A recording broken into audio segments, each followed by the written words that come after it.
Wankhede stadium में CM पद की शपथ लेंगे फडणवीस। महाराष्ट्र बीजेपी अध्यक्ष ने की बड़ी भविष्यवाणी।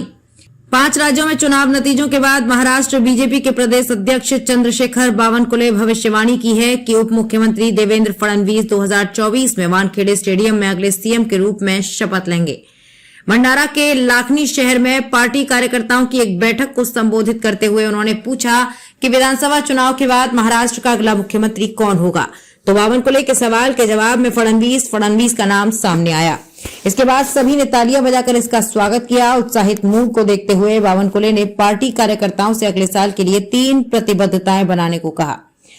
मिशन 45 का दिया लक्ष्य। बावनकुले ने कार्यक्रम में कार्यकर्ताओं से कहा कि वे 2024 में तीसरी बार केंद्र में बीजेपी की सरकार बनाएं।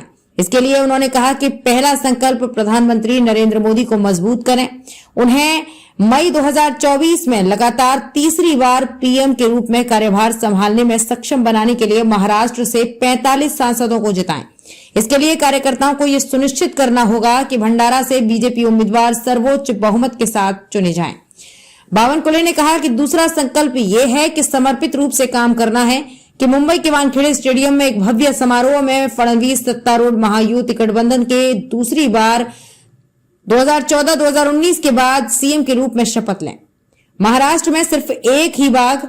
बावनकुले ने कहा कि तीसरा संकल्प ये है कि आगामी नगर निगम परिषद और अन्य निकाय चुनावों में किसी भी आधिकारिक बीजेपी उम्मीदवार के लिए समर्पित रूप से काम करना और भारी मतों से उनकी जीत सुनिश्चित करना होगा। उन्होंने सभी भाजपा कार्यकर्ताओं से 3 लक्ष्यों को प्राप्त करने के लिए अगले 13 महीनों तक प्रतिदिन 3 घंटे का समय निकालने को कहा। पूर्व सीएम और शिवसेना अध्यक्ष उद्धव ठाकरे पर तंज कसते हुए बावनकुले ने कहा कि महाराष्ट्र में केवल एक ही बाघ है और वो है फडणवीस। सभा ने बीजेपी प्रमुख के आह्वान पर उत्साहपूर्वक जवाब दिया और 2024 के लिए निर्धारित 3 राजनीतिक लक्ष्यों के लिए काम करने का संकल्प लिया।